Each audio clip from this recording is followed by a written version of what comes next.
اعوذ باللہ من الشیطان الرجیم، بسم اللہ الرحمن الرحیم۔ لائف ویو ود اسرار قریشی کی ایک اور نشست کے ساتھ میں حاضر ہوں۔ اللہ پاک مجھے اچھی بات عطا فرمائے اور اس بات کو آپ تک اچھے طریقے سے پہنچانے کی توفیق عطا فرمائے، آمین۔ ہم بات کر رہے ہیں چینج کی، کہ کیا کچھ ہمیں نیا کرنے کی ضرورت ہے، کیا کچھ پرانا چھوڑنے کی ضرورت ہے،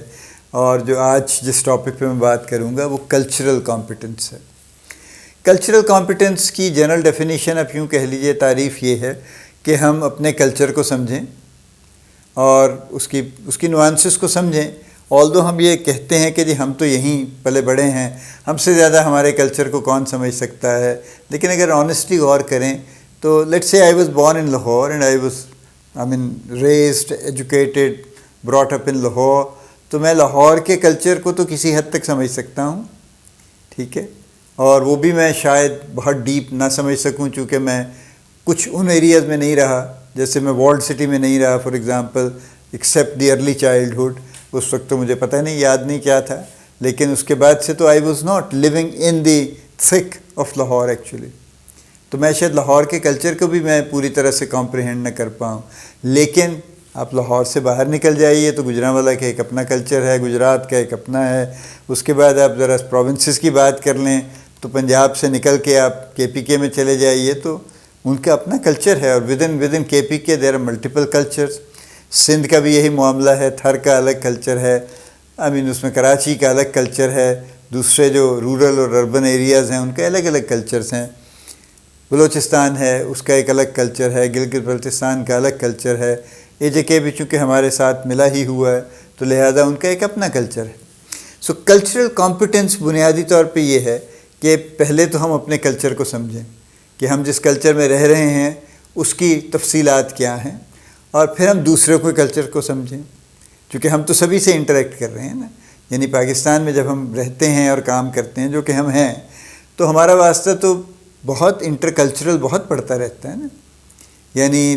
لاٹ آف پلیسز جہاں پہ مختلف پروونسز کے لوگوں سے ہماری ملاقات چلتی ہے۔ اگر ہم ایک کارپوریٹ میں کام کر رہے ہیں اور وہ کارپوریٹ پورے پاکستان میں آپریٹ کر رہا ہے تو اس میں آپ کو ہر جگہ کے لوگ ملیں گے، اور کبھی نہ کبھی کہیں نہ کہیں آپ کی ملاقات ہو جائے گی، کسی ایونٹ پہ ہو جائے گی، کوئی کراس کلچرل اس طرح کا ہوگا کہ آپ کو کراچی جانا پڑا، کراچی والے کو لاہور آنا پڑا، یا آپ کی کوئی اینول ایونٹ ہو گیا، کوئی کوارٹرلی ایونٹ ہو گیا، تو یہ keep on getting in contact with the other cultures so اپنے کلچر کو سمجھیں اور دوسروں کے کلچر کو سمجھیں۔ اور تیسرا فیکٹر اس میں جو امپورٹنٹ ہے وہ یہ ہے کہ ہم ہر کسی کے کلچر کو رسپیکٹ کریں۔ یعنی ہم اس بات پہ ریجیکٹ نہ کر دیں کہ نہیں جناب ہمارا تو کلچر ہی جناب بڑا شاندار ماضی ہے، ہماری تو بڑی جناب رچ ہیریٹیج ہے، ہم تو یوں تھے، ہم تو فلاں تھے، اور پدرم سلطان بود تو پرانی بات ہے نا کہ ہم سے تو بڑے کوئی تھا ہی نہیں شاید کسی زمانے میں، لیکن وہ تو تھے یا نہیں تھے وہ تو ایک الگ ڈیبیٹ ہے۔ اصل بات یہ ہے کہ اس وقت کیا ہے،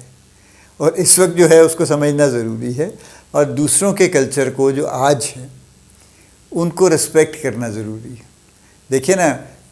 لیٹ سے ایک ایگزامپل ہو سکتی ہے نا کہ آپ کو یہ لگے کہ جی اچھا this gentleman was not actually from this culture, لیکن وہ کسی طرح سے محنت کر آ کے ذرا تھوڑا سا کسی اور سٹیج پہ آ گئے ہیں، تو لہٰذا چونکہ وہ پرانا ان کا معاملہ یہ تھا تو لہٰذا we don't need to respect them.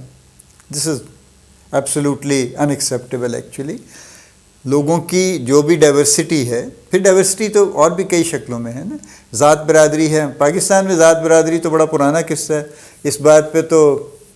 قتل بھی ہو جاتے ہیں تو فلاں بھی ہو جاتا ہے تو پتہ نہیں کیا ہو جاتا ہے، اور ہر شخص یہ انجمن بنائے پھرتا ہے، جی یہ انجمن راجپوتان ہے، یہ انجمن ارائیاں ہے، یہ انجمن فلاں ہے، اور بس جناب ہم سے اچھا تو کوئی اترا ہی نہیں ہے۔ اور خاص طور پہ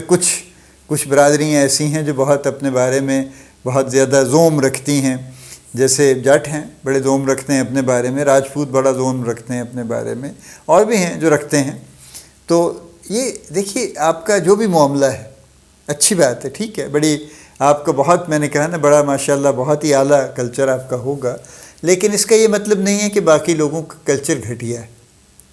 ٹھیک ہے۔ سو اگر آپ غور کیجئے جو میں بات کر رہا ہوں کلچرل کمپیٹنس کی، تو پہلے تو اپنے کلچر کو سمجھنا ضروری ہے ان آنیسٹی، یہ جو زوم والی بات ہے نا، اس کا مطلب یہ ہوتا ہے کہ ہم نے اس کی جو بھی کوئی اچھی چیزیں نہیں تھیں ان کو تو ہم نے اگنور کر دیا، اور جو کوئی 2-4 اچھی چیزیں تھیں ان کو پکڑ کے ہم نے ان کا جھنڈا بلند کر دیا کہ جناب ہمارا تو کلچر یہ ہے، ہم یہ ہیں جناب، ٹھیک ہے جناب آپ ہیں، بڑی اچھی بات ہے، لیکن ایک تو اس کو سمجھ لیجئے، پھر دوسروں کے کلچر کو سمجھ لیجئے، اور پھر تیسری بات یہ ہے کہ ان کے کلچر کو ایکسیپٹ کر لیجئے کہ وہ بھی اتنا ہی بڑا کلچر یا اتنا ہی امپورٹنٹ کلچر ہے جتنا آپ کا کلچر ہے، ٹھیک ہے۔ اور چوتھی بات یہ ہے، اس کے بھی 4 ہی مین پلرز ہیں ایموشنل انٹیلیجنس کی طرح سے۔ چوتھا اس کا پلر یہ ہے کہ ہم ڈائیورسٹی کو برداشت کریں، بلکہ نہ صرف برداشت کریں بلکہ خوش دلی سے ایکسیپٹ کریں۔ There are people of different color, there are people of different backgrounds, there are people of different nature. کئی طرح سے ہے نا معاملہ چل رہا ہے، لیکن ہمارا کوئی حق نہیں بنتا کہ ہم کسی کو اس بنیاد پہ، یہ تو ہمارے آقا صلی اللہ علیہ وسلم نے کہاں آخری خطبے میں کہہ دیا تھا کہ عربی کو اجمی پر اور اجمی کو عربی پر اور گورے کو کالے پر اور کالے کو گورے پر کوئی فوقیت نہیں ہے، سوائے اس کے فوقیت سوائے تقویٰ کے اور نہیں ہے۔ تو تقویٰ تو ظاہر ہے ہر کسی کا ایک ایسا معاملہ ہے جو ہمیں نظر بھی نہیں آتا کہ کون کتنا متقی ہے، وہ اس کا اور اللہ کا معاملہ ہے۔ ہاں کچھ چیزیں ہو سکتا ہے اپیرنٹلی ہمیں نظر آ جائیں، بہت سی چیزیں ہمیں نظر نہیں آئیں گی۔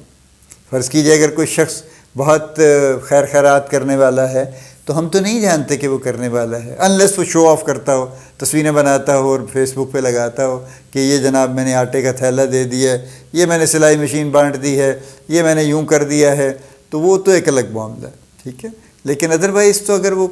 جیسے اچھا طریقہ ہے، خاموشی سے کچھ کر رہے ہیں تو ہم تو نہیں جانیں گے۔ And why should we need to know actually,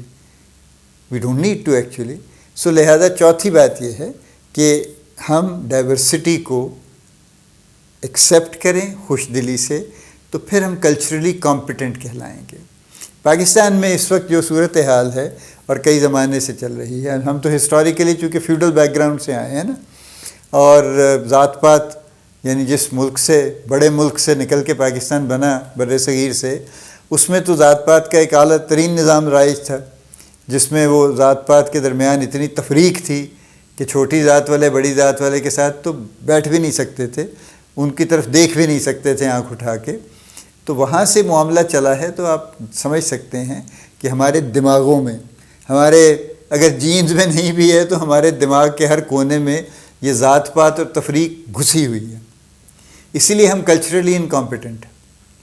ہم کوئی ڈھنگ کا ہمارا یعنی کوئی majority of our people they are not culturally competent, they are absolutely incompetent. ان کو یہ اندازہ ہی نہیں ہے، وہ اپنے ذات کے اس کلچر سے نکل ہی نہیں پائے ہیں آج تک کہ بس جناب ہم یہ ہیں۔ تو یہ ضروری ہے اب آج کل کے دور میں، کیونکہ آگے یہ کچھ نہیں رہے گا اور یہ آلریڈی چینج ہو رہا ہے، اور جو چیز لوگوں میں فرق پیدا کرے گی وہ صرف پیسہ نہیں ہے، وہ ان کی اور بہت سارے سکلز ہیں جو فرق پیدا کر رہے ہوں گے، ان کی سکسیس اس سے آ رہی ہوگی۔